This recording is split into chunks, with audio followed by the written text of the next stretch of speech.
starts with a breath, a holy wind rolling through the caverns of your soul, reminding you were never meant to stay silent. He calls you to burn bright in a world that's growing dim. And then suddenly, your fear becomes small. Your doubts lose their grip. Your past loses its power. Because the one who rose from the dead now rises inside of you. And when that fire catches, and when that breath becomes your breath, you become exactly what God calls you to be. Pwede ba natin palakpakan ng music team natin po kayo na? Yot! Okay, magandang hapon po sa atin lahat. Yan. Welcome sa atin pong 4 p.m. service. So, nasa ikatlong yugto po tayo ng ating serye na pinamagatan nating Unstoppable. Sabi mo sa katabi mo, Unstoppable. You're unstoppable. So, again, ang topic po natin ito is we talking about the mission. That truly the mission of God is unstoppable. And ginagamit po tayo ng Panginoon para ipangalap ang kanyang mabuting balita. So, first week, pinag-usapan po natin the infilling of the Holy Spirit. Naunawaan po natin, naintindihan po natin that if anyone who accepts Jesus as Lord and Savior of our life, the God, the Holy Spirit is indwelled in us. And in Acts 1:8, when the Holy Spirit come, you receive power, and you will be effective witness into the whole world. So, epektibong saksi po tayo ng buong mundo. Then, Acts 2, verse 1 to 4, the infill po ng Holy Spirit yung mga disciple.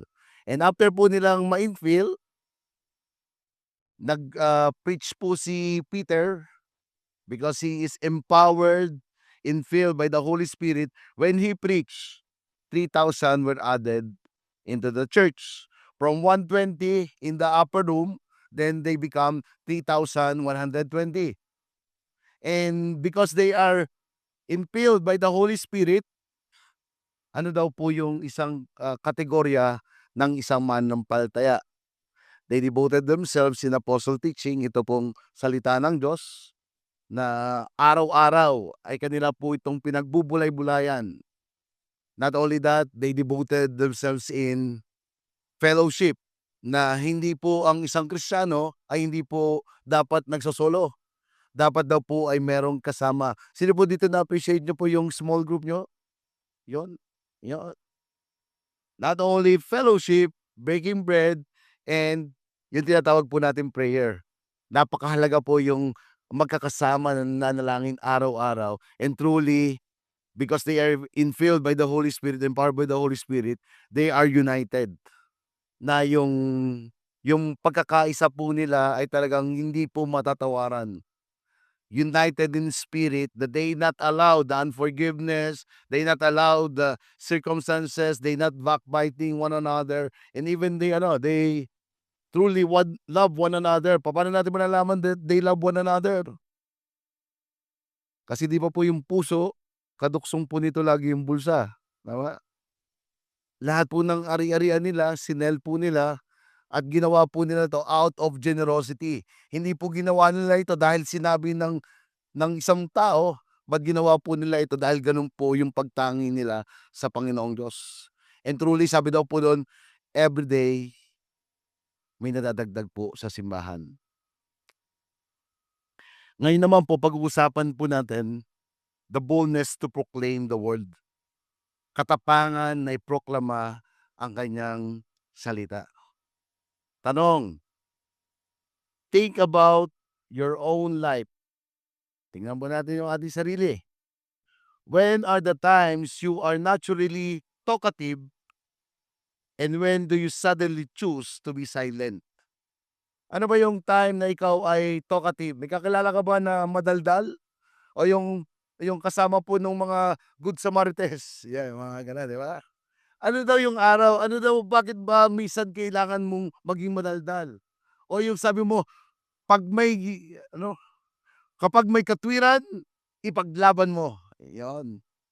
Ito daw po ay yung, sometimes we become talkative pagka pinag-uusapan po natin yung ating passion, tama ba? Tayo, magkakaiba po tayo ng passion. Yung iba siguro pagka pinag-usapan ng musika, ay talagang lahat puwede mong sabihin dahil yun yung passion mo, eh, tama? 'Pag pinag-usapan ang pagluluto, pagtikim mo pa lamang lahat nasasabi, "Ay naku, mabetsin 'to, may gano'n, gano'n, gano'n, may paprika, may" aba. So, kailan naman daw po tayo kung gano'n daw po yung, we become talkative, papaano naman po daw, kailan naman daw po tayo nagcho-choose na maging tahimik? When we need to listen, reflect, or sense someone need space. Ito naman po nagiging tahimik po tayo 'pag kailangan po natin makinig, tama ba? Especially to the person na mahal mo, itong Valentine's, sino dito binati ka na ng loved ones mo, "Happy Valentine's," 'yon. 'Di ba parang kailangan mong makinig, kailangan mong i-reflect or yung sense na, "Ay, itong taong 'to kailangan niya na tumahimik muna." Kami pong mag-asawa meron po kaming gano'ng senaryo. Pagka kami medyo nagtatalo na, may moment kami, "Op, tigil muna, titigil din muna ako." May moment na gano'n. Pero 'pag po pinag-usapan ang Kristiyano, kailan ba daw dapat ang Kristiyano maging talkative at kailangan bang maging tahimik? In our word for the day, pagka daw po faith ang pinag-uusapan, bilang Kristiyano, we not to hindi po dapat tayo kailangan maging silent, but iproklama po natin yung ginawa niyang miracle sa ating mga buhay. Sino dito nakakita ka na ng miracle? Nung tinanggap mo si Kristo bilang Panginoon at tagapagligtas ng iyong buhay, yan po yung start ng miracle sa atin. And if you have that miracle, you need not to be silent, but we need to be talkative and preach the word of God. Can we all stand up and let us read in Acts chapter 4, verse 1 to 31. Medyo mahaba-haba po ito. As they were speaking to the people, the priests and the captain of the temple and the Sadducees came upon them, greatly annoyed because they were teaching the people and proclaiming in Jesus the resurrection from the dead. And they arrested them and put them in custody until the next day, for it was already evening. But many of those who heard the word believed, and the number of the men came about 5,000. On the next day, their rulers and elders and scribes gathered together in Jerusalem with Annas the high priest and Caiaphas and John and Alexander and all who were the high priestly family.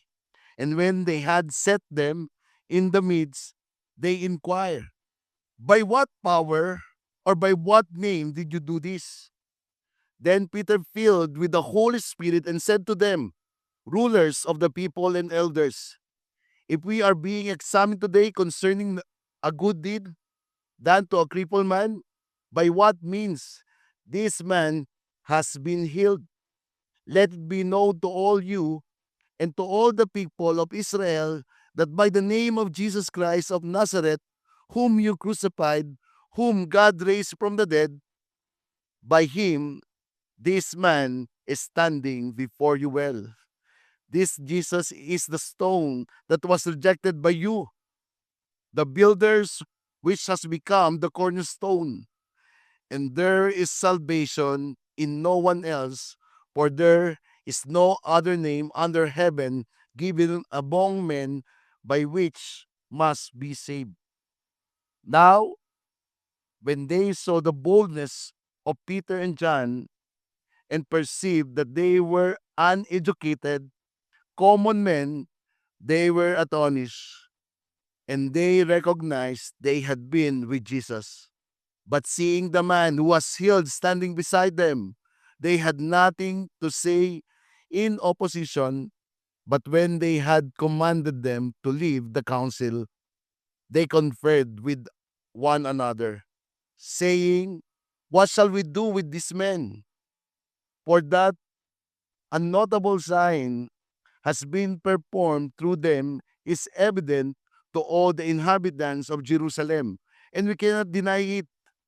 But in order that it may spread no farther among the people, let us warn them to speak no more to anyone in this name."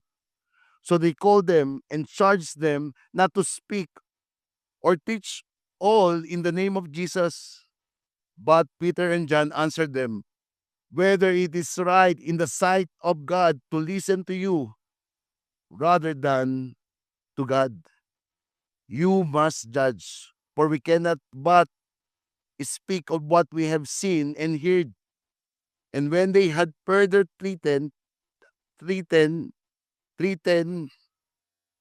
they let them go, finding no way to punish them, because of the people of all were praising God for what had happened. Verse 22, for the man of whom this sign of healing was performed was more than 40 years old. When they were released, they went to their friends and reported what the chief priests and the elders had said to them. And when they heard it, they lifted their voices together to God and said, "Sovereign Lord, who made the heaven and the earth and the sea and everything in them, who through the mouth of our father David, your servant, said by the Holy Spirit, why did the Gentile rage and the people plot in vain? The kings of the earth set themselves, and the rulers were gathered together against the Lord and against his anointed.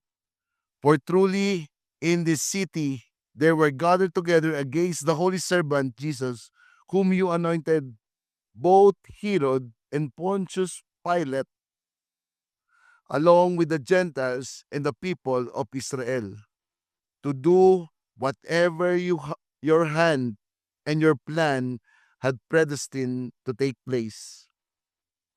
And now, Lord, look upon their threats and grant to your servant to continue speak your word with all boldness. Verse 30, while you stretch out your hand to heal, and signs and wonders are performed through the name of your holy servant Jesus.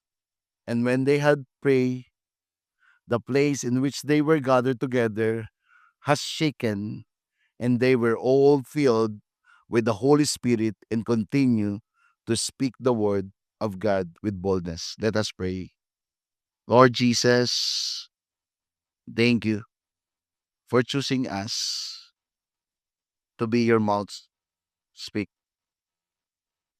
We pray, God, that in every circumstances, in every opposition that we face, we will choose to speak and not to be silent, especially if there's a moment in time that the God, the Holy Spirit, infill us and want us to be effective witness.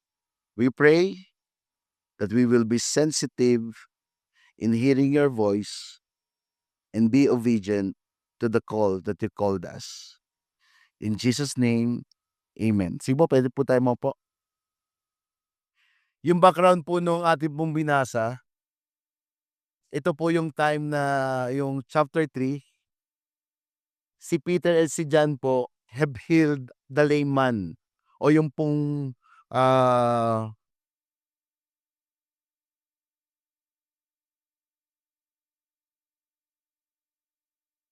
makikita po natin dito yung layman ay pinagaling po nila. And, may senaryo na nasa labas po sila ng temple tapos merong isang layman. For 40 years po, sila po ay for 40 years siya po ay lumpo. And after nun, nanghihingi po sa kanila ng limos. So yung pulubing yon ay kilalang-kilala. Kasi kumbaga lahat hinihingan niya ng limos pang-araw-araw niya for 40 years. Nandun po siya sa temple o labas ng temple. And sabi ni Peter at saka ni John, wala silang maibibigay. Pero isa lang yung meron sila. In the name of Jesus, be healed and stand up. So sino dito nakaranas ka ng mabalian? May kakilala ka bang nabalian? 'Di ba pagka nabalian ka kinakas yun?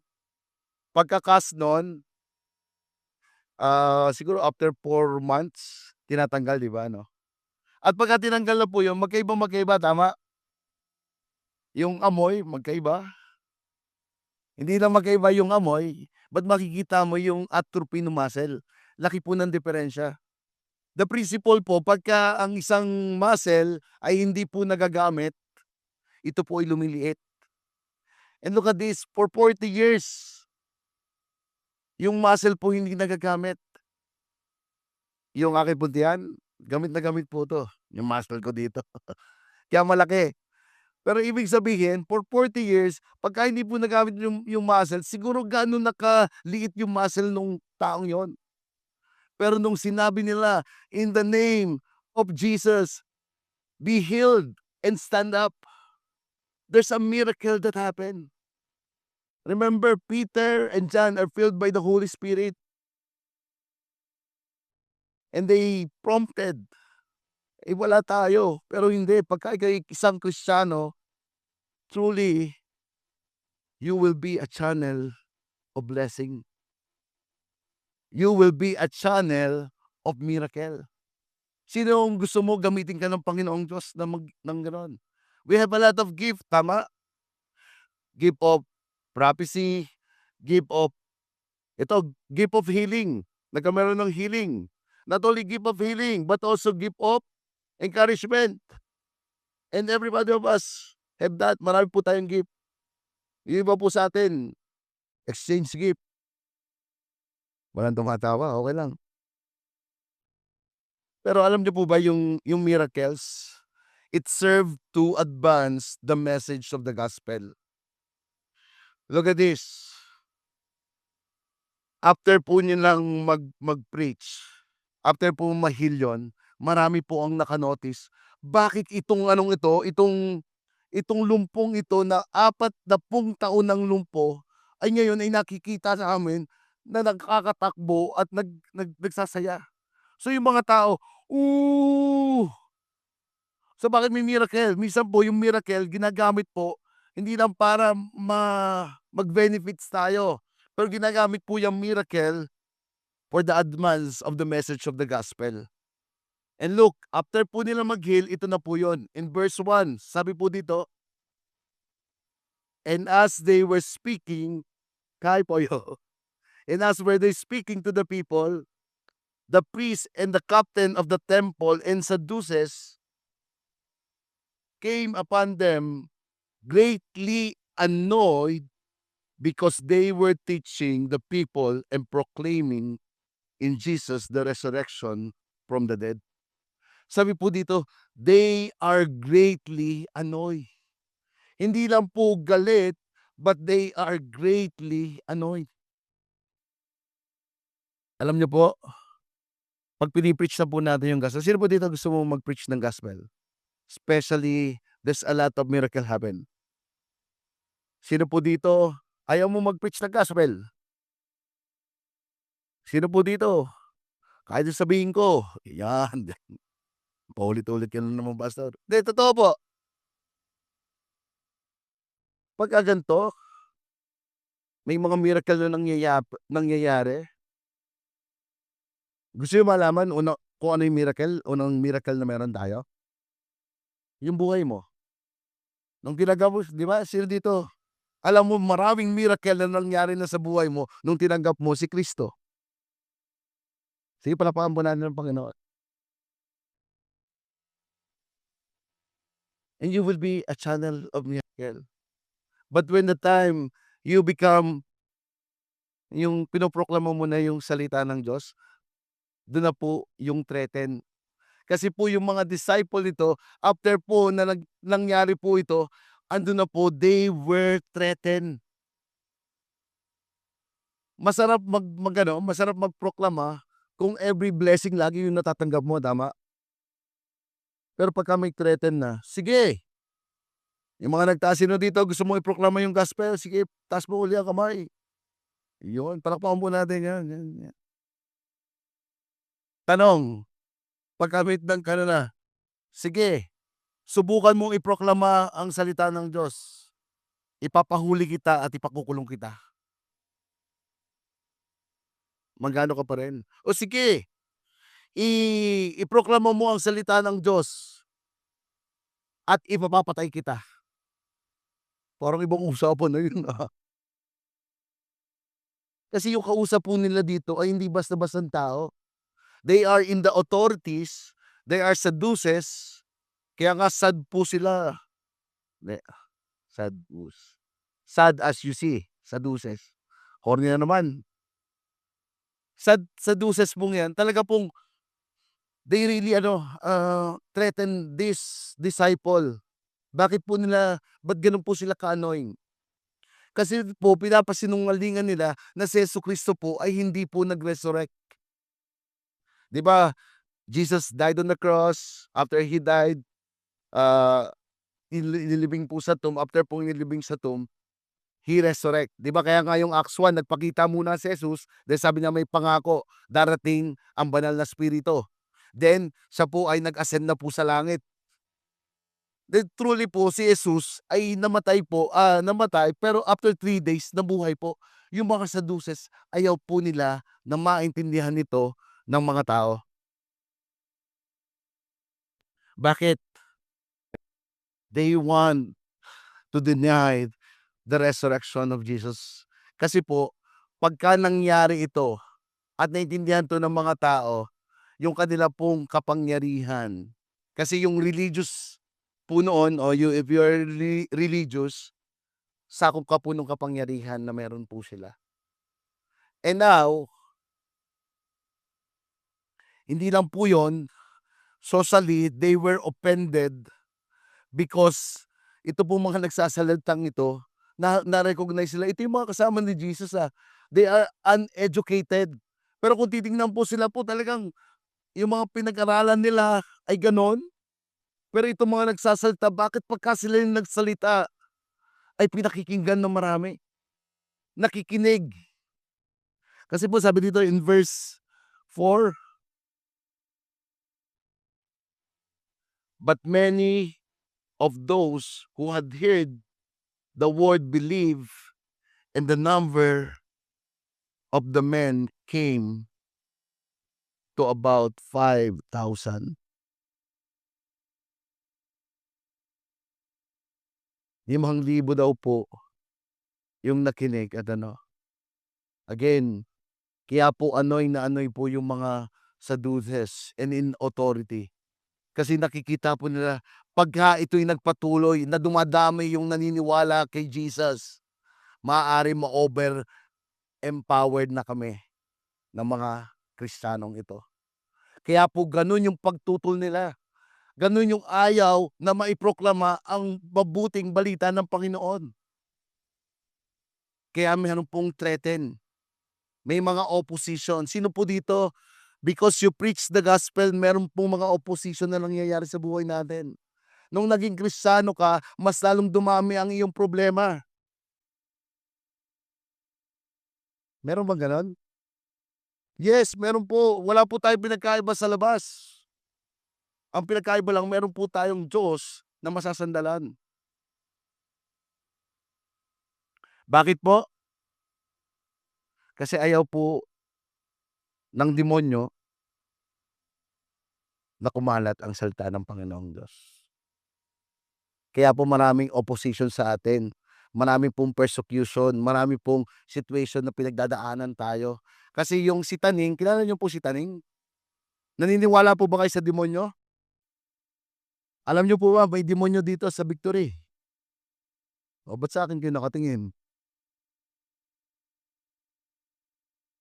Kasi tayong dati nakakampi ng enemy. Now we are here proclaiming and celebrating of what Jesus Christ did. Kaya ang gusto niya sa atin, magbabato siya sa atin ng maraming lies, magbabato siya sa atin, hindi, ganyan ka, ganyan ka, ganyan ka, hanggang sa mawala yung passion mo to do and advance in God's kingdom. Mawala yung passion mo to attend the church. Kaya may mga opposition because ang mundo po, ayaw niya na maproklama ang salita ng Diyos. Encourage mo naman yung katabi mo, sabi mo, okay lang yan. So the question, bakit yung mga disciple ay patuloy pa rin ganun ka-bold na iproklama ang salita ng Diyos? Despite of this threatening, despite of this situation, kasi po nakulong na sila eh. Siguro kung sinabi na, oy, wag mong gawin yan, parang po yung mga anak ko, yung isa po, ay nandito pala, hindi ko na lang po babanggitin ang pangalan niya, si G-Boy. Anak, okay lang ha. For the sake na example lang. Yung anak ko, pagka sinabi namin, "O G-Boy, kunin mo na yung gamit."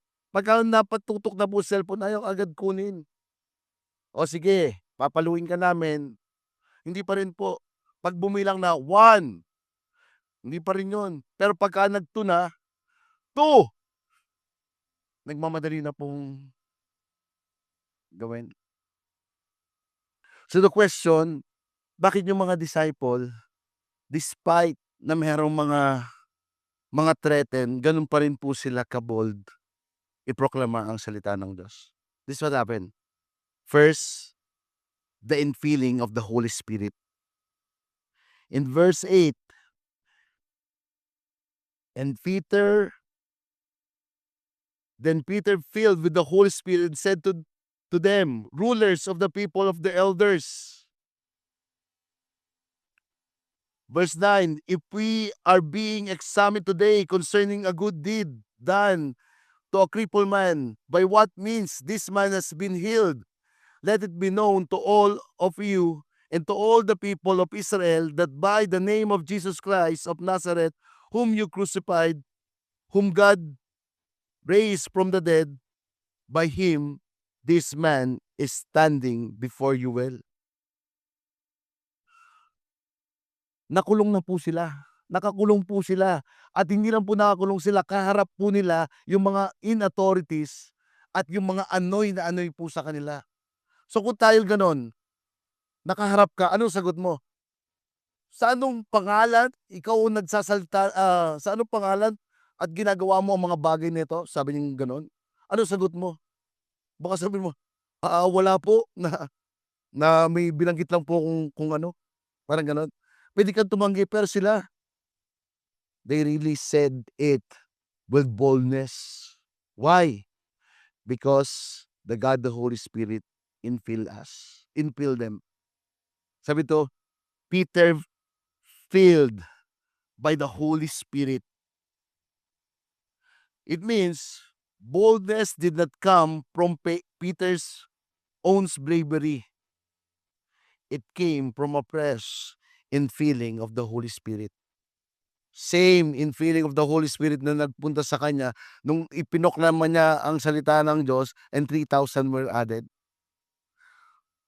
So don't forget, every time meron po tayong mga ginagawa, especially in advancing God's kingdom, wag po nating i-neglect yung God, the Holy Spirit.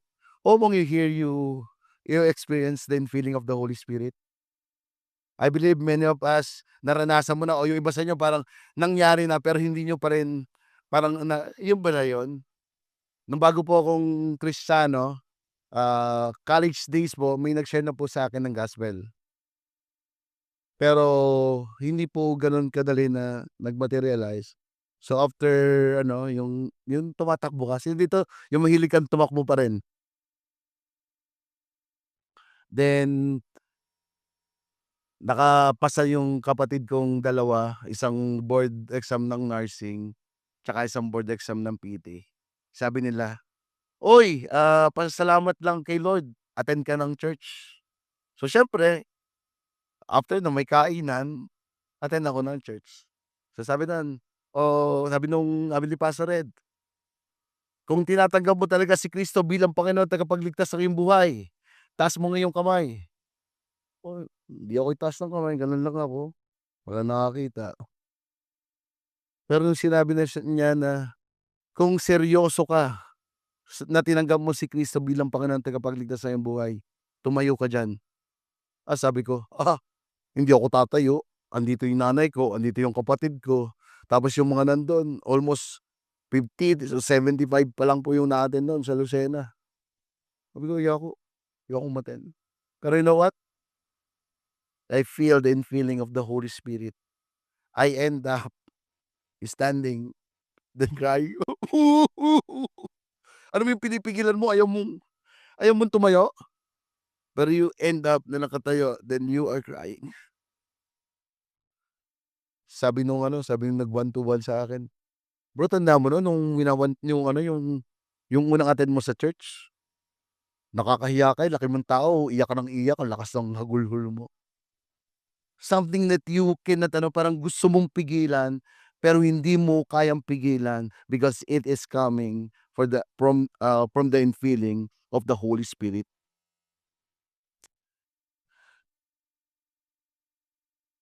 Boldness is speaking about Jesus despite of opposition.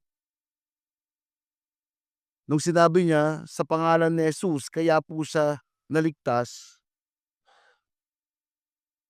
in verse 11 hindi lang po niya binanggit na ito'y dahil kay Jesus.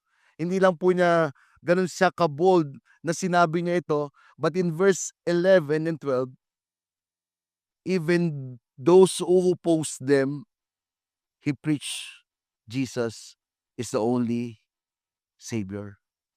Let's read this. In verse 11, "This Jesus is the stone that was rejected by you, the builders, which has become cornerstone, and there is salvation in no one else, for there is no other name under heaven given among men by which we must be saved." Hindi lang po sila natakot, but even yung mga tao na nag-oppose sa kanila, they preach Jesus is only the Savior. Sino po dito napapunta ka na sa isang talakayan na meron kang kakilala, gano'n din po yung paniniwala nila sa kanila pong religion? Meron ba? 'Di ba yung iba naniniwala sila na kailangan gumawa ka ng mabuti para ka maligtas. Yung iba naman naniniwala, kailangan umanib ka sa aming relihiyon para ikaw maligtas, na si Jesus ay tao lang at hindi Diyos. Pagka po nagsabi yun, kasasalita mo palang isa, ang dami na, pak, pak, pak, pak, pak, pak, pak, pak. 'Di ba? Pero look at this, even they are in authority, even they are ganun po yung stature na meron sila, wala kaming pakialam. I am filled by the Holy Spirit and I will preach kung ano ang totoo. That only Jesus we can found our salvation. Salvation is found in no one else, for there is no other name under heaven given to the mankind by which we must be saved. Look how bold they are. They preach the gospel to those who oppose them. In verse 13, "Now when they saw the boldness of Peter and John and perceived that they were uneducated, common men, they were astonished, and they recognized they had been with Jesus." Sino dito, feeling mo ikaw ay ordinary lamang? Sige, sino dito mukhang ordinary ka lang? But when you entrust to be part of His mission, you will become extraordinary. If you allow the Holy Spirit to be in you, bibigyan ka niya ng sagot sa mga tanong na hindi ikaw mismo ay hindi mo kayang sagutin.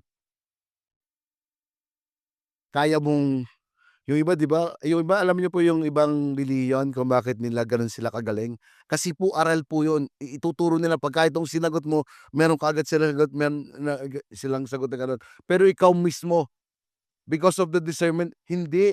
Parang mali yung tinuturo nila until you will found in the scripture na mali po talaga yung tinuturo nila. Why? Because God the Holy Spirit is already in us, and He will tell you what it is or what is the truth. Ituturo niya po sa inyo yung katotohanan. Again, as application, you cannot pour out what has not been poured into you. Hindi mo po ito mailalabas kung hindi po ito sa'yo. Again, God the Holy Spirit is our source. To those who gusto niyo sino dito gusto mong ma-receive dito, mag-indwell sa iyong God the Holy Spirit? The first thing that we need to do is to accept Him as a Lord and Savior. And we make room to our heart na, Lord, God the Holy Spirit, infill me, use me. Your source of courage is the Holy Spirit.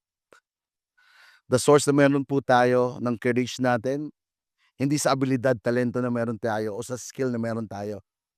Minsan pagka matalino ka or ibig sabihin alam na alam mo yung bagay na yun, mas magaling kang magsalita, 'di ba?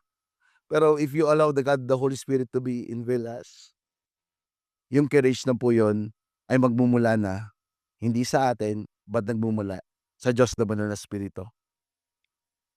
Like a fire burning in the heart, the Holy Spirit made it impossible for them to remain silent about what they knew to be true. Yung katotohanan po ay hindi po iaalaw ng Diyos na banal na Espiritu na manahimik po tayo. Sino dito sinabihan ka na, "Huwag kang maingay." Tapos sino po dito nung bata ka lagi kang nasusulat sa blackboard, noisy? Kahit ginawa, o ₱5 na ang fine, nalilista ka pa rin, gano'n. Parang gano'n po yung God the Holy Spirit. Kung alam mo yung katotohanan, you will end up to preach it and preach it. Second, not only infilled by the Holy Spirit. Second, the sovereignty of God. Gano'n po yung kasiguraduhan nila sa soberano ng Panginoong Diyos. That despite of this situation na nangyayari sa kanila na hindi maganda, alam nila na ang plano pa rin ng Diyos para sa kanila ay maganda. Let's read. In verse 18, so they called them and charged them not to speak or teach all in the name of Jesus. So after po na lang kinausap uli sila at sinabi sa kanila, wag silang magsalita at magturo sa pangalan ni Jesus. But Peter and John answered them, whether it is right in the sight of God to listen to you rather than to God, you must judge, for we cannot but speak of what we have been and heard. In Tagalog, pero sumagot sina Pedro at Juan, isipin nga ninyong mabuti kung alin ang tama sa paningin ng Diyos, ang sumunod sa inyo o sumunod sa Diyos. Hindi pwedeng hindi namin ipapahayag ang nakita at narinig namin. So makikita mo dito yung relationship ni John at ni Peter sa Panginoon ay ganun na lamang po kalago. Alam nila na kahit wala, ang Diyos ay pwedeng gumawa ng sobra-sobra at maganda para doon sa sitwasyong iyon. Yung security po nila ay hindi nakabase na kasi pwede silang patayin dito na, di ba? Pero gano'n yung kabold nila, ano ba ang tama? Sa inyo kami makikinig o makikinig kami sa Diyos? Yung obedience, di ba? Yung buong tiwala na sila ay susunod sa Diyos. Kung gano'n po natin alam yung kasiguraduhan natin, again, we will end up proclaiming His word. Si Peter po at si John, gano'n po nila naunawaan na ang Diyos ay soberano. Sino po dito may mga pangit na sitwasyon na nangyari sa inyong buhay? Nung una, ang sabi mo, "Bakit sa dinami-dami pa, ako pa yung meron ng ganitong sitwasyon." Pero after a long time, makikita mo, kaya pala ako dumaan sa ganitong sitwasyon dahil gusto ng Diyos mas makilala ko siya. Sino po yung alam mo yon, yung nandito ka ngayon, kaya ka nandito ngayon because dun sa pangit na sitwasyon na meron kayo. Yan, pagka pangit ng usapan nakatingin na naman kayo sa'kin. Hindi, pinapatawa ko lang po kayo, 'di ba?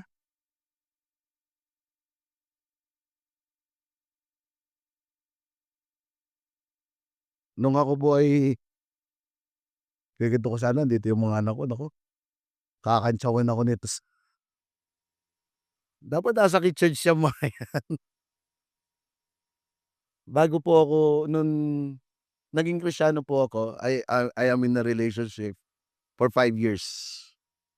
Para kaming si Popoy at si Basha. Then, ayun lumalago ka na kay God, andun yung point na gusto mong itama yung mali. And because of that, kailangan maghiwalay. Pero after 1 year ng aming paghihiwalay, iniwanan nila po niya ako. Nakakita na po siya ng para sa kanya. Pero dati sabi ko kay Lord, "Sana kami na lang, bakit? Bakit hindi?" Pero kung dahil po sa hiwalayan namin yon, nakita ko po yung mas best. "Honey, hindi ikaw yun, ha." Yes, best po yung wife ko, talagang mamaya i-ano ko, pero the best na nakilala ko, dun ko po na-realize na si Jesus yung number one dapat sa puso ko. He will be the number one what we love. Sabi ko nga po, noon parang lagi kang longing, lagi kang naghahanap, pero when you found the love of God, truly you will be amazed. Kung noon lagi kang parang namamalimos sa pag-ibig, kay Lord lungad ka lagi, I am precious. I am worthy to be loved. Yung alam mo na yung aruga ng pagmamahal ng tatay hinahanap mo o yung pagmamahal ng sino, you feel love. Na kahit yung iba laging ang daming naglalakad, naka-holding hands, kahit ikaw ang lakad mo naka-holding hands, ganun lakad mo. Pero okey lang po kahit wala kang partner when you really found the love of God. Dati sabi ko, "Lord, okey na ako kahit hindi na ako mag-asawa." Pero yun siyempre, hindi naman hahayaan ni Lord, may kulang ang tadyang ko, 'di ba? 'Di ba si Adan kulang ang tadyang? So yun nakita ko yung tadyang ko, yan ang ganda. Kahit sabi nung iba nung ano parang pagka nalalaman nila yung napangasawa ko, yung asawa ko ngayon, I am really blessed talaga. So what do I mean? God is sovereign. Maaari hindi maganda yung nangyari pero papalitan po ng Diyos na mas maganda po yung sitwasyon na meron tayo. The security that we have is only we can found in God. He is a sovereign God. Tanong, ganun po ba tayo nagtitiwala sa Kanya? Even to the extent na maging delikado po yung buhay natin. Even to the extent pati yung ating pinagkakakitaan ay maging delikado po. Sabi nila dito, wala kaming pakialam. Ang source namin ay ang aming Panginoon. They choose obedience over pressure. Their personal experience totally give them the decision to proclaim who Jesus is. Our personal experience with Jesus power made it impossible for us to be silenced in sharing the gospel. Bakit po? Sila po mismo naranasan nila, nakita nila ang kabutihan ng Panginoong Diyos, nakita nila ang kapangyarihan ng Panginoong Diyos, so they end up proclaiming and advancing God's kingdom. When we realize God is in control on the raging nation, the people who oppose you lose their power to scare you. Pagka nakita na po natin na gano'n kamakapangyarihan ang Diyos natin, again, kahit yung nag-o-oppose po sa inyo, hindi ka na matatakot na iproklama ang salita ng Diyos. And look at this in verse 21. And when they had farther threatened them, they let them go, finding no way to punish them because of the people, for all were praising God for what had happened. Dahil po ang seguridad po nila ang Panginoong Diyos, they end up, pinalaya po sila at wala po silang magawa dahil po sa kapangyarihan ng Panginoong Diyos. Hindi lang po yung infilling of the Holy Spirit, hindi lang din po the sovereignty of God, last,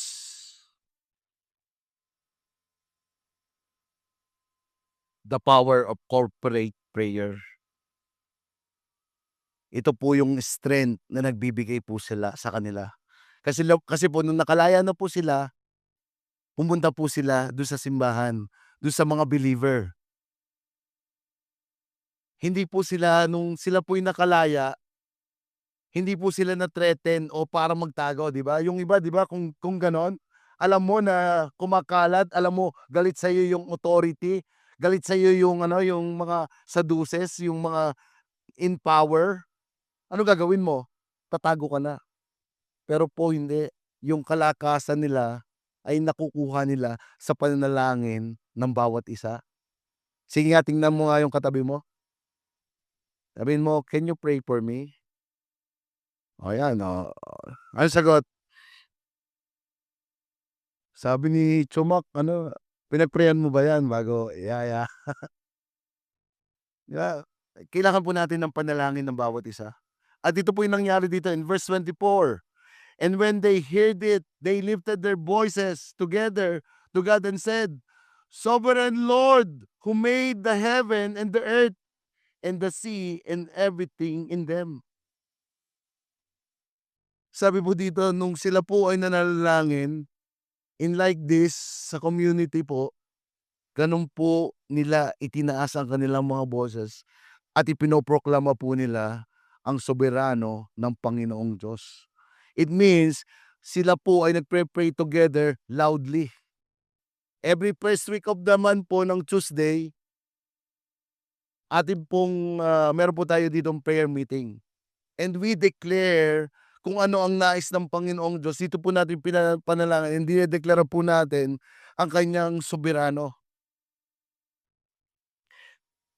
Parang last ibig po sabihin dito, they are praying with boldness. Sino po dito may katabi ka na pagka nanalangin, malakas manalangin? O ikaw mismo malakas ka manalangin? Oh, meron. Yung pagka yung nagdadasal ka, kahit solo ka, di ba? In the name of Jesus! Ako minsan sinasaraduhan ko yung yung kwarto tapos nilaloud ko yung yung music para hindi naririnig eh. O sino naman dito may katabi kayo mahinang mag-pray? Tapos habang nagpre-pray, di ba? Pero sila po hindi. They proclaim, ito ang aming Panginoong Diyos, He is sovereign. Walang imposible sa Kanya, ang lahat ay kaya niyang gawin. They proclaim boldness. You know what, sa church po natin,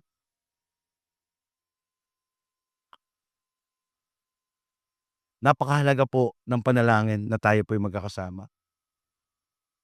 Last Friday, kasi po yung prayer, it should be everybody agree. Ang simbahan po natin ay tinawag for the campus ministry. Kaya po nagkameron po tayo ng acoustic night.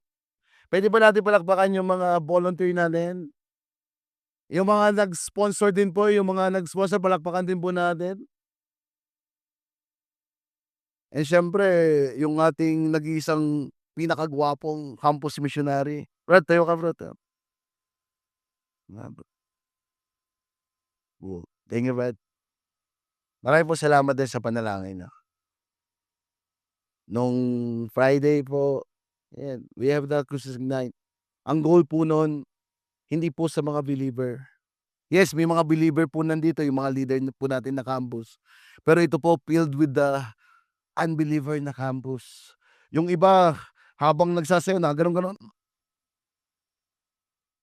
Tapos sabi nung nagsalita, kuya." Pero okey lang po, everybody is welcome. Yung iba, very young age po, magho-holding hands na. Yung mga ano, meron maririnig ka, "Oh, puto ko kinta, oy puto ko kita." Dahil po dito, unbeliever. Pero maraming pong salamat sa prayer. They sing song, inalaw po natin na kumanta po dito yung mga secular song.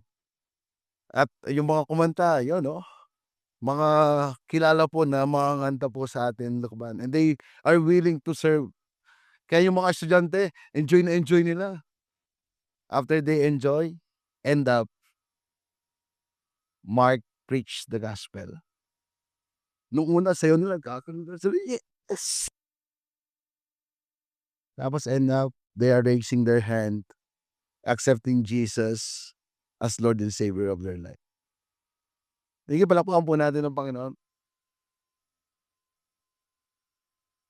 Around 250 daw po na umattend. Pero nung nag-altar call na, siguro around 200 po, and sabi ko nga, mas marami po yung unbeliever that time they accept.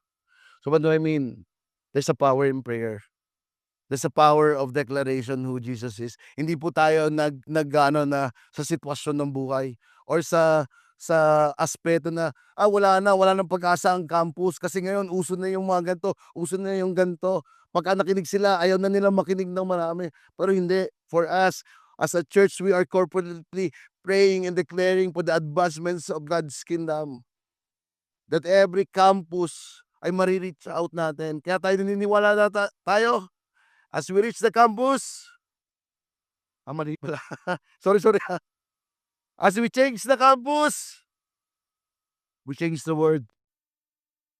Not only that, but they also pray, scripturized prayer. Verse 25, who through the mouth of the father David, your servant, said by the Holy Spirit, why did the Gentiles rage and the peoples plot in vain? The king of the earth set themselves, and the rulers were gathered together against the Lord and against his anointed. We declare scripturalized prayer, or we pray scripturize in partnership. Verse 27, for truly in this city they were gathered together against you, your holy servant Jesus, whom you anointed. But Herod and Pontius Pilate, along with the Gentiles and the peoples of Israel, to do what your hand and your plan had predestined to take place. Together, denying themselves, declaring how powerful God is, na hindi sa plano ng tao, but ang plano niya ay maganap. Kaya po, ako ano po, na ito pong simbahan natin will be a house of prayer. If you are attending here, meron po kayong kakilalang bago na umattend sa atin, I allow you po na pag-prayan niyo po yung bawat isa. We pray together. Last, in verse 9, and now the Lord look upon their threats and grant to your servant to continue to speak your word with all boldness, while you stretch out your hand to heal, and signs and wonder perform through the name of your holy servant. Grabe po yung prayer nila. Yung prayer po nila hindi nila sinabi, "Lord, tanggalin mo na yung mga nakatayo diyan. Tanggalin mo na yung opposition o tanggalin mo na yung ano, protektahan mo kami." Hindi po gano'n ang prayer nila. Pero ang prayer po nila, "And now Lord, look upon their threats and grant to your servant to continue to speak your word with all boldness." They did not pray for the persecution to stop, but they pray, "Grant to your servant to continue to speak your word with all boldness." Ang panalangin po nila, "Panginoon, ano man ang nangyayaring sitwasyon, ba't gamitin mo kami na ipalaganap, i-preach ang iyong salita." And who among you here, it's also your prayer now. Hindi po gano'n kadali maaalis yung sitwasyon o yung opposition na meron po tayo sa mundo natin. Pero God chose us, God called us to proclaim His word. As I end in verse 31, "And when they had prayed, the place in which they were gathered together has shaken, and they were all filled with the Holy Spirit and continued to speak the word to God with boldness." Just like this. Sabi po dito, nung sila'y nananalangin in the place which they gathered together was shaken. Nagkaroon daw po ng isang pagyanig. Look at this. When the infilling of the Holy Spirit is not only sa tao, pero ramdam po nila yung pagyanig. Puwede ba pagka nagsabi akong shaken, shaken. In their place, they are shaken. And after that shaken, the Holy Spirit filled them. And they were filled with the Holy Spirit and continued to speak the word of God with boldness. This is my prayer, that the God, the Holy Spirit, infill us so that our mouth will not be stopped, but will continue to proclaim who Jesus is. We are stronger together. Sabi mo, we are stronger together. The church's greatest weapon against a shaking world is a unified praying community.